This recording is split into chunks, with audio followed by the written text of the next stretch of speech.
A'udzubillahi minasyaitonirrajim. Bismillahirrahmanirrahim. Assalamualaikum warahmatullahi wabarakatuh. Alhamdulillahilladzi ja'ala syahrul ramadhana syahrus siyam li ummati sayyidina Muhammad. Wassalatu wassalamu ala sayyidil mursalin wa imamil muttaqin wa ala alihi wa sahbihi ajmain, amma ba'du. Ayah bunda serta anak-anak ustadz yang dimuliakan oleh Allah Subhanahu wa taala. Segala puji hanya milik Allah Subhanahu wa taala, seraya dengan mengucapkan alhamdulillahirabbil alamin ataupun mengucapkan alhamdulillahi ala kulli hal. Salawat serta salam dengan mengucapkan Allahumma shalli ala sayyidina Muhammad wa ala alihi sayyidina Muhammad. Ayah bunda serta anak-anak ustadz yang dimuliakan oleh Allah Subhanahu wa taala. Kita telah memasuki pertengahan bulan suci Ramadan, menuju daripada akhir bulan suci Ramadan. Kita bakal meninggalkan bulan suci Ramadan ini. Seharusnya lah kita mengingat sudah berapa banyak ibadah-ibadah yang kita lakukan. Sudah berapa banyak sunnah-sunnah yang kita lakukan. Maka dari itu, sebelum kita meninggalkan bulan suci Ramadan, maka seharusnya lah kita memperbanyak lebih giat lagi untuk beribadah kepada Allah Subhanahu wa taala di bulan suci Ramadan ini.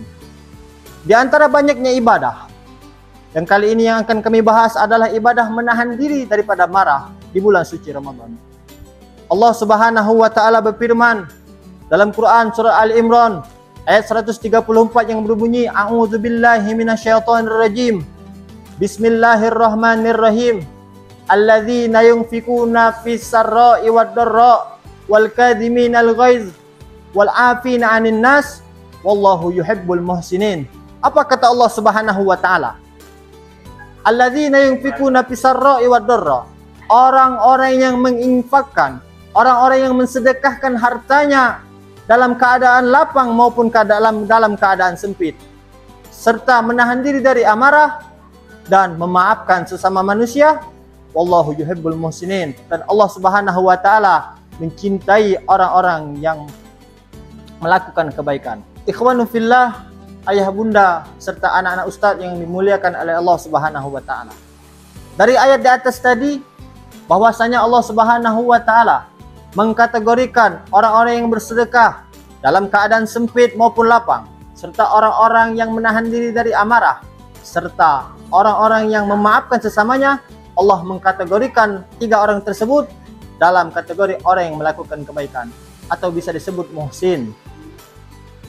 Dalam hal ini yang kami bahas adalah wal kadhiminal ghaiz wal 'afina 'anil nas, menahan diri dari amarah dan memaafkan sesama manusia. Allah Subhanahu wa taala mengkategorikan orang yang dapat menahan diri dari amarah. Ketika ia marah dapat ditahan, maka Allah Subhanahu wa taala menjadikan orang tersebut sebagai orang yang muhsin. Mengapa Allah Subhanahu wa taala mengkategorikan bahwasanya orang yang menahan diri dari amarah sebagai orang yang muhsin?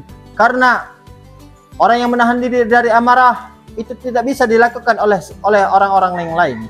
Tidak bisa semua orang yang bisa menahan amarahnya. Namun ketika seseorang telah menahan diri amarah, yang harusnya ia lontarkan amarahnya, yang harusnya ia sebutkan apa-apa yang bisa disebutkan, namun ketika ia dapat menahannya, maka Allah Subhanahu wa taala menjadikan orang tersebut sebagai orang yang muhsin. Ayah bunda serta anak-anak ustadz yang dimuliakan oleh Allah Subhanahu wa taala. Rasul sallallahu alaihi wasallam juga pernah bersabda yang berkaitan dengan sesuatu yang menahan diri amarah, yang berbunyi la syadid bisur'ah, innamas syadid alladzi yamliku nafsahu innal ghadab. Yang mana artinya bukan seseorang yang kuat ketika ia menang bergulat, akan tetapi seseorang yang kuat adalah orang yang menahan diri ketika ia marah. Rasul sallallahu alaihi wasallam mengkategorikan atau menggolongkan orang yang dapat menahan diri dari amarah merupakan seseorang yang kuat. Orang yang kuat, kata Rasul sallallahu alaihi wasallam, bukan seseorang yang menang dalam bergulat, bukan seseorang yang kuat ototnya, bukan seseorang yang kuat dalam fisiknya, akan tetapi kata Rasul sallallahu alaihi wasallam bahwasanya orang yang kuat adalah seseorang yang dapat menahan diri ketika ia marah. Ayah bunda serta anak-anak ustadz yang dimuliakan oleh Allah Subhanahu wa taala. Pernah sebuah kisah diriwayatkan bahwasanya ketika Sayyidina Abu Bakar sedang duduk bersama Rasul Shallallahu Alaihi Wasallam, lalu datanglah seorang pemuda yang bertanya, di mana aku dapat mendapatkan yang bernama Abu Bakar. Kemudian Sayyidina Abu Bakar yang saat itu duduk bersama Rasul Shallallahu Alaihi Wasallam menjawab, aku adalah Abu Bakar. Ketika seseorang pemuda tersebut telah mendapati Sayyidina Abu Bakar, tanpa omong-omong yang lagi, kemudian pemuda tersebut langsung mencaci maki, melontarkan kata-kata kotor kepada Sayyidina Abu Bakar.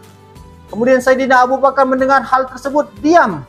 Maka Rasul Shallallahu Alaihi Wasallam melihat tindakan Sayyidina Abu Bakar, Rasul pun tersenyum. Tidak hanya itu, tidak sampai di situ, pemuda tersebut belum puas akan cacian makian terhadap Sayyidina Abu Bakar, melanjutkan cacian makiannya. Namun Sayyidina Abu Bakar yang mendengar hal tersebut, kemudian ia berdiri dan membalas caci makian kepada pemuda tersebut. Ketika Rasul Shallallahu Alaihi Wasallam melihat tindakan Sayyidina Abu Bakar, Rasul Shallallahu Alaihi Wasallam yang awalnya senyum, hilang senyumnya. Kemudian Rasul Shallallahu Alaihi Wasallam meninggalkan Sayyidina Abu Bakar. Sayyidina Abu Bakar melihat tindakan Rasul Shallallahu Alaihi Wasallam, bingung mengapa ia meninggalkan dirinya. Kemudian Sayyidina Abu Bakar berdiri mengejar Rasul Shallallahu Alaihi Wasallam dan bertanya kepada Rasul Shallallahu Alaihi Wasallam, ya Rasulullah, mengapa engkau meninggalkan aku, wahai Rasul Shallallahu Alaihi Wasallam? Kemudian Nabi Muhammad Shallallahu Alaihi Wasallam menjawab, wahai Abu Bakar, sesungguhnya ketika kamu tadi dicaci maki oleh pemuda tersebut, yang saat itu ia mencaci dirimu, yang kemudian kau hanya membalas senyum, maka aku melihat saat itu engkau dikelilingi oleh malaikat, dan kemudian malaikat tersebut mendoakan kamu.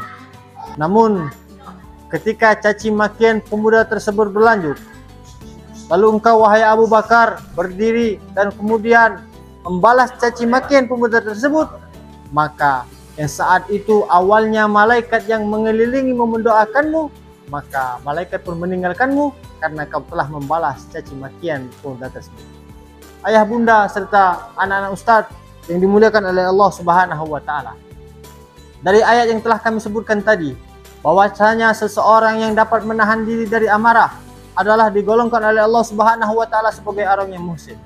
Kemudian dari hadis yang kami sebutkan tadi, bahwasanya orang yang dapat menahan diri dari amarah adalah seseorang yang digolongkan oleh Rasul Shallallahu Alaihi Wasallam adalah sebagai orang yang kuat.